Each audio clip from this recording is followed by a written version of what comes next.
This is the second video on technical accounting that I will be uploading, and if you want to understand how to do these type of questions, please look at the previous video first. So here is the question.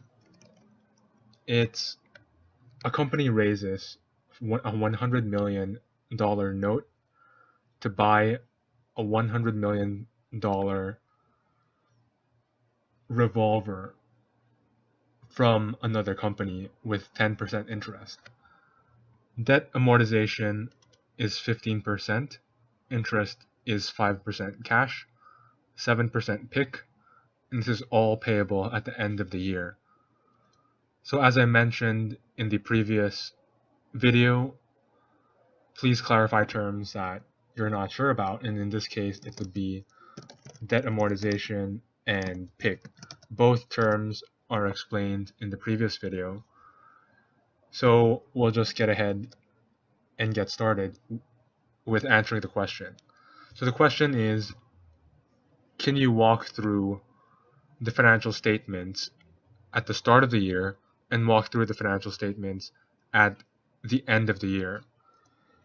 So given that that's the question, we want to clearly organize our thoughts into start of the year and end of the year.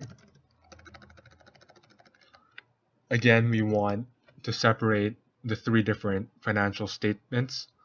So 1, income statement, 2, cash flow statement, and 3, balance sheet, because of the way each input in each financial plays into the next one. So in the income statement, the final line goes to the cash flow statement, and in the cash flow statement, the final line goes to the balance sheet. So for this question, in the income statement, nothing happens at the start of the year, at least in the income statement. In the cash flow statement, there are two things that happen. First, we want to look at cash flow from investing, and second, we want to look at cash flow from financing. So in cash flow from investing, you bought a note with 10% interest, so that represents an outflow of 100. And in cash flow from financing, you raised your own $100 million note, so that is an inflow of 100. So net cash flow is 0 because these two values cancel out. When you look at the balance sheet, your short-term investments is up by 100 million because that's what the security raised falls under, and your debt is also up by 100 million. That's the $100 million note that you raised. So I think that's simple enough. It's the end of the year that is a bit trickier. So at the end of the year, in the income statement, we have a gain on sale of 20 because the revolver is sold. We have an interest income of 10% times 100 principal, which is 10. And we have an interest expense of 12. This is 5% cash interest plus 7% PIK interest. So that's interest expense of 12. So when you take all of these together, your pre-tax income is up by 18. So that's 20 plus 12, sorry, 20 plus 10 minus 12 equals 18. And assuming a 40% tax rate, your net income is up by 10.8, which is just 0.6 times 18.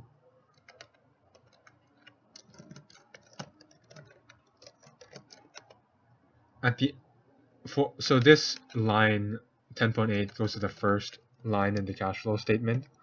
10.8 up from net income, and then this is where some of the tricky bits come in.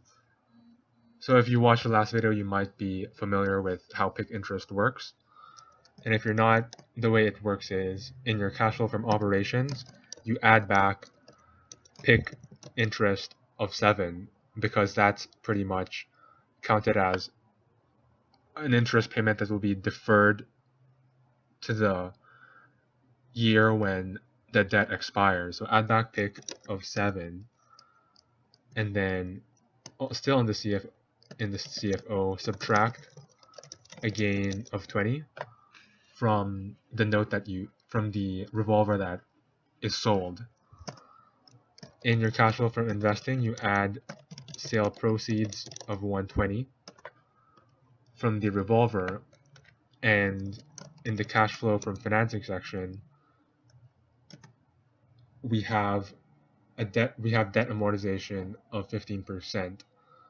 So there's an outflow of 15%.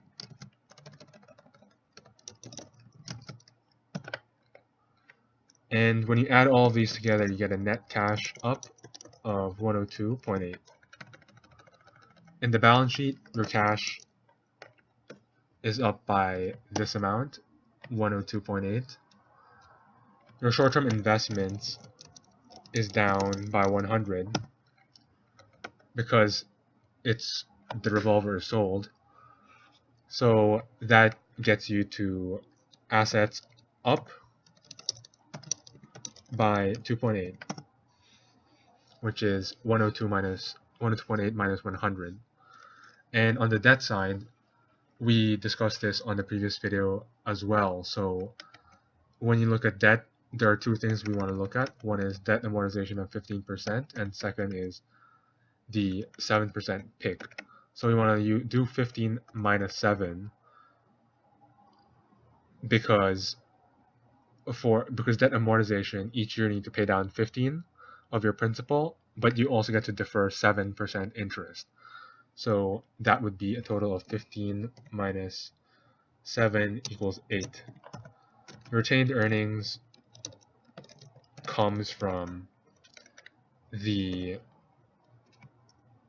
net income, and when you look at 10.8 minus 8, that gets you to 2.8, which represents liabilities plus shareholders' equity, and this